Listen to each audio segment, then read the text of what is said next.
દેવશયની એકાદશી વ્રત કથા પૂજા વિધિ મહત્વ હિન્દુ પંચાંગમાં દેવશયની એકાદશીનું વિશેષ મહત્વ છે। દેવશયની એકાદશીના દિવસે ઉપવાસ પણ કરવામાં આવે છે। આ વર્ષે તિથિ પ્રમાણે દેવશયની એકાદશી 17 જુલાઈએ આવે છે। શાસ્ત્રોમાં દેવશયની એકાદશીના ઉપવાસની વિશેષ પૂજા વિધિનું મહત્વ દર્શાવવામાં આવ્યું છે। શાસ્ત્રોમાં તેની વિધિ પણ દર્શાવવામાં આવી છે।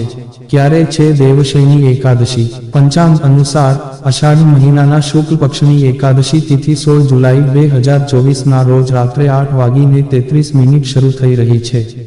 તે 17 જુલાઈના રોજ રાત્રે 9:02 સમાપ્ત થશે।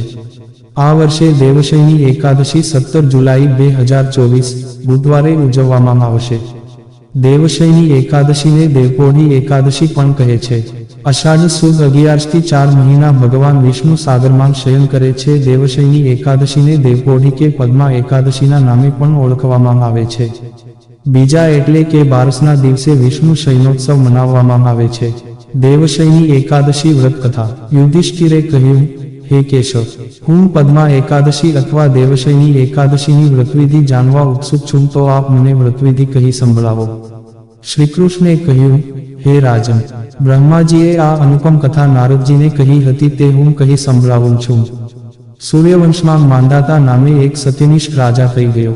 આ રાજા ગૌ બ્રાહ્મણ પ્રતિપાલ હતો। તેના રાજ્યમાં પ્રજા સર્વ પ્રકારે સુખી હતી। પૂર્વના કોઈ પાપને લીધે રાજ્યમાં સતત 3 વર્ષ સુધી દારૂણ દુકાળ પડ્યો। લોકોને ભૂખે મરવાનો વારો આવ્યો। સ્ત્રીઓ કરુણ રુદન કરવા લાગી। બાળકોને ભૂખ્યા નિહાળી મા બાપનું હૃદય દ્રવી ઉઠતું।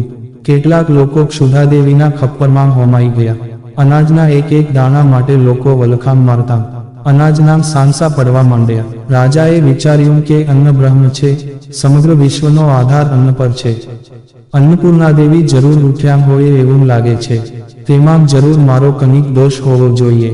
આખરે મહર્ષિ અંગિરસના આદેશથી માંધાતાએ અષાઢ સુદ 11 દેવશયની એકાદશીનું વ્રત કરે છે। મુનિએ કહ્યું કે, હે રાજન, આ એકાદશી મનોવાંછિત ફળ આપનારી અને ત્રિવિધ તાપને હરનારી છે। લોકોને માટે આ વ્રત હિતકારી અને પ્રતિકારી છે, માટે તારે અને પ્રજાએ પણ આ દેવશયની એકાદશીનું વ્રત કરવું જોઈએ। માંધાતાએ પ્રજાના સહકારથી આ એકાદશીનું વ્રત કર્યું। મુશળધાર વરસાદ થયો અને ધરતી હરિયાળી બની, પશુધન બચી ગયું અને લોકો પણ હર્ષવિભોર બની નાચી ઉઠ્યા। સારા પાકની આશાએ ખેડૂતો આનંદમગ્ન બન્યા। આ વ્રત કરવાથી પ્રજા સુખી થઈ અને દુકાળનું દુઃખ દૂર થયું। અનાજનો મબલખ પાક થયો। માટે ભક્તિ અને મુક્તિ આપનારું આ વ્રત સૌએ કરવું જોઈએ। આ વ્રત કરવાથી ભગવાન વિષ્ણુ પ્રસન્ન થાય છે।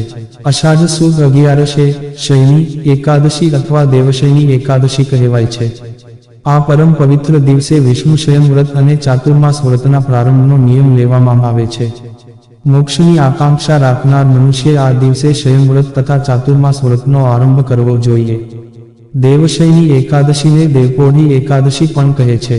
અષાઢ સુદ 11થી 4 મહિના ભગવાન વિષ્ણુ સાગરમાં શયન કરે છે।